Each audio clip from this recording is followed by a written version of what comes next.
Have you ever studied so much that you forgot what learning actually feels like? I have spent the first few years of university trying to replicate the systems that were successful for me. And I had to face not only a lot of stress and anxiety, but also had to give up on long-term learning, a true understanding, in exchange for something that helped me pass but barely lasted after the exam. Hi, my name is Zoe and welcome to my uncomfort zone.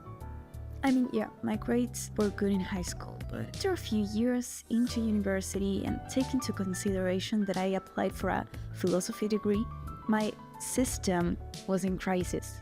I had infinite pages and books and papers to read and discussions and debates to watch and lectures to attend and a life apart from that. And if I was lucky, I had to fit that into 16 hours? So yeah, the outcome was pretty much inevitable.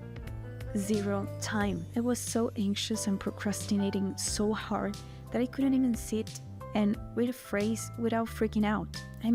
I was even close to a panic attack. Now I can share this almost with a laugh, but at the time the suffering was real. For a little context, I started uni during COVID-19. So my first exams were actually writing essays, which was for me really enjoyable, and it helped me make much better connections. Hold on that thought as I'll come back later. A year and a half in, traditional exams started to show up in almost every subject, and I didn't even prepare myself for that. Because life got normal again, and all of a sudden, I had my everyday responsibilities, plus 4 exams in less than 10 days. So I dropped. And no, I'm not kidding. I dropped because I never stopped second-guessing myself.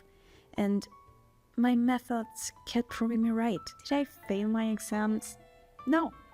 I actually passed the few I took. But this messy system of mine, trying to study like in high school with 5 times more information, made me feel like maybe I wasn't capable of doing it. So I took a year off. I tried to discover what I wanted to do in life. I revisited every method I had. I broke down all my systems to try figure out what was wrong. So here's a couple mistakes I made and how I overcame them.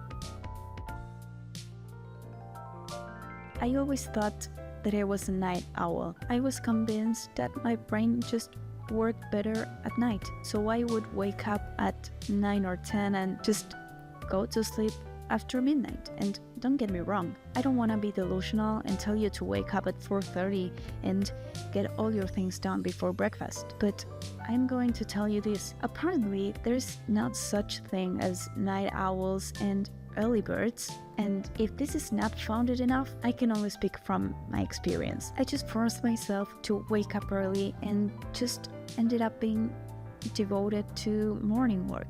It made me feel better, study better, and made my mind feel much more relaxed during the day. And as this can fluctuate from person to person, especially if you have a job or any responsibility that takes a specific time of your schedule, mornings are key for a better use of our study chunks. So now what I usually do is get up and get some work done, like the first 2 or 3 hours. Then I go to the gym, do some groceries, and just use the time in between until lunch to relax my body and my mind. Then I don't get back to study until 4 p.m. If I feel like it, I take a short nap, and then I get back to studying for a few more hours. This allows me to study between 3 to 5 hours a day effectively. If I had lectures to attend, I just rearrange my schedule to fit 3 or 4 hours of studying during the day, so I don't have to get so overwhelmed.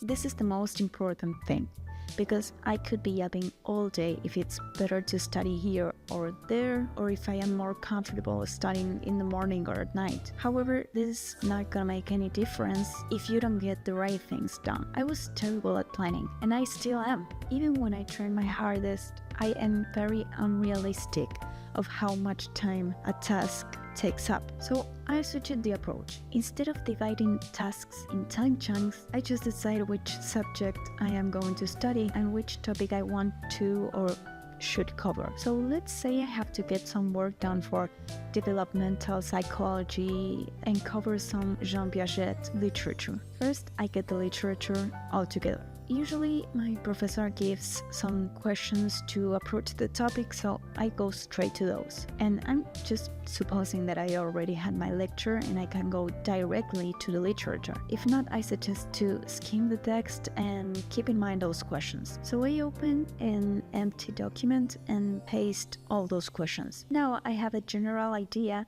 of what's important and where to find it. Obviously, if you are taking multiple classes, you are never going to have enough time to read everything in detail, so it is important to acquire the skill of discerning what's important from what is not. As I read, now I am able to find the answers quickly, so I answer all of those questions and copy some important quotes that summarize what's being asked. If there are too many questions or it is a lot of literature for one topic, I just try to split those along the week so I can cover them all before my next lecture. I am not going to lie, this approach is very time consuming, but when you get to the exam season, you have pretty much everything in your own documents and probably you don't even need to get back to the literature unless you have any specific doubts. I implement the mind map technique for every exam. Now, as I have a little more time to revisit every topic as I'm not studying from scratch, I have a 3-step systems for each topic and each subject. If I had an exam in 3 days and let's say 4 or 5 topics or authors to cover, I already have what's important in my notes. I send all the documents to my iPad or I just print it. Then I start reading my own notes.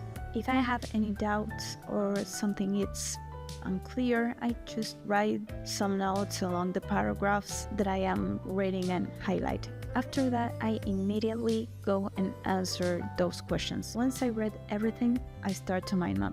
This allows me to have a deeper understanding of the topic because counterintuitively, you are writing less yet making stronger connections. I give myself between 30 to 45 minutes per topic to build this mind map, depending on the density of the information. Once I've done this, I revisit my notes with the mind map. If I work effectively, I can be done in 2 or 3 days and use the last day before the exam to use Feynman or Dorting technique just to be sure that everything is covered and understood. And I know these are popular already, but just in case, Feynman is like teaching out loud and Dorting is just writing everything you remember on paper. It probably sounds like a lot of work, and it is, but the outcome is so rewarding. If you cover every topic, even if you don't feel very grounded, the important thing is that for each topic, you have at least something to say. There is always time later to add the details, but this way you assure yourself long-lasting learning. There are 2 optimal outcomes that exercise has. On one hand, your day changes dramatically for the best. I used to make the mistake of training less during the exam season, and it turned out that those days were my worst days. I felt completely drained, eating compulsively out of anxiety, procrastinating hard, and laying in my bed every 20 minutes of barely reading something. When I started to do something little every day, I lived every day, but it gets more difficult during exam season. Even with a 30 minutes walk, my mind shifted for the better. If I was feeling overwhelmed, I just took my dog out or just do an intense 20 minutes walk around the neighborhood. On the other hand, studies have shown that specifically lifting weights improves learning abilities and cognitive function in all aspects. Most of these improvements are long-term, which is the perfect situation for all of us as long-life learners. You can check this out on Menno Henselmann's Instagram page, one of my favorite evidence-based fitness experts.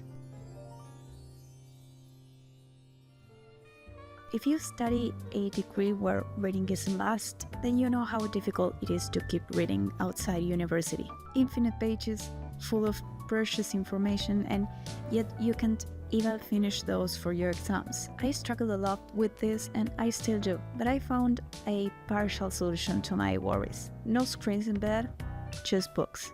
It not only helped me to improve the quality of my sleep, but it also helped me read more and change my mindset.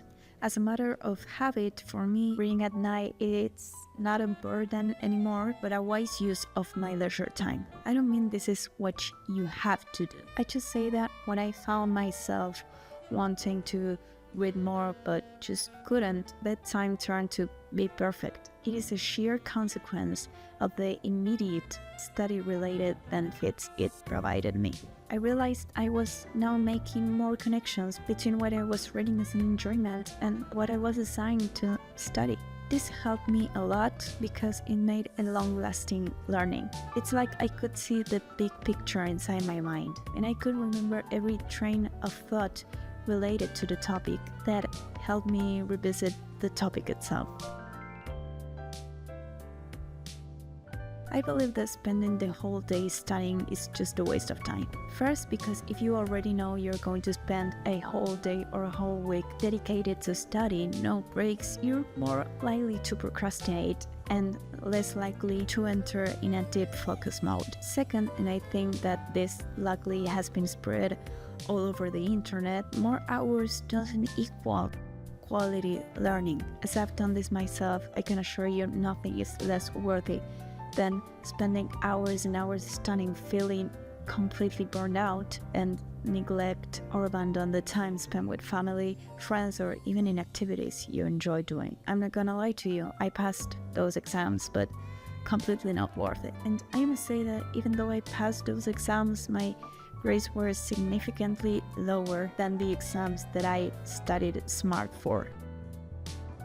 It may sound weird, but I think journaling works somehow like exercising. Imagine this, you wake up a few minutes earlier than yesterday, open a notebook or take a piece of paper, and you make yourself a coffee. Then you sit for 10 or 15 minutes or write how you feel with no external judgment. This time is just you, your coffee, and your notebook. After that, you just close the notebook and you start your day with a clearer mind and a bit of reflection done on yourself. I'm not even making you plan your day to feel better. Just write what you're thinking in that particular moment, even what you're thinking of things that happened or are going to happen. I used to be very skeptical of keeping a journal, but I gave it a try for a few days, and now my days feel a little lost without it. I like to do this first time in the morning because as an anxious and overthinker person myself, I want to get rid of my overwhelmed mind as soon as possible. If I feel the same throughout the day, I just make myself a coffee and another block of 10 or 15 minutes to write again. Remember when I mentioned that my first unconventional exams were actually writing essays? No doubt it was the best time of quality learning for me. Writing pages that I had to include and connect pretty much every topic we had covered so far, and the time dedicated to research and the process of making ideas connect in a coherent way built in me a different thinking structure, and the ideas were stuck in my mind almost forever. Obviously the day is 24 hours long, but if there's something left in your learning process, if you need to forge the general idea, making some time to build a mini essay, at least 300 to 500 words, is going to help you illustrate how every topic correlates to each other and sums up in a whole. So if I had to come back to the prior example, and I was covering Jean Piaget's pre-operational state and concrete operational state, I'd ask myself first which are the proper acquisitions and skills developed in each age, why, and how they emerge, and obviously examples. This would be, let's say, the skeleton of my mini essay. Once I have all this information, I write a few paragraphs that elucidates how all of this articulates. Now I have a clearer picture of the connections established and even a sample answer for the exam. I probably watched every single video about effective study methods, systems, and procrastination. And yes, I discovered great things like verting or Feynman technique. Nevertheless, it was just not useful for two reasons. Every video I watched felt like it was lacking something, and that something, at least for me, was the before process, the process that came before the actual studying. So the techniques were amazing, but I didn't know how to take and organize my notes to do some proper studying, and my system, actually there was no system at all, was so chaotic and messy that every study method was just out of reach. And there are so many students on this platform that I feel most of the techniques given are suitable for them, but not so much for those who study social sciences or something related. And the way one studies these various disciplines are actually very different. Don't get me wrong, I love med students' videos. It's just hard to relate to them when it comes to sitting and studying. We serve systems that work for us, not against us. I hope you found this video, mostly based on my experience, I have to say, useful in some kind of way. As always, this is part of my own subjectivity, so I'd be happy to know what you think in the comment section. Thanks for watching, and see you next time.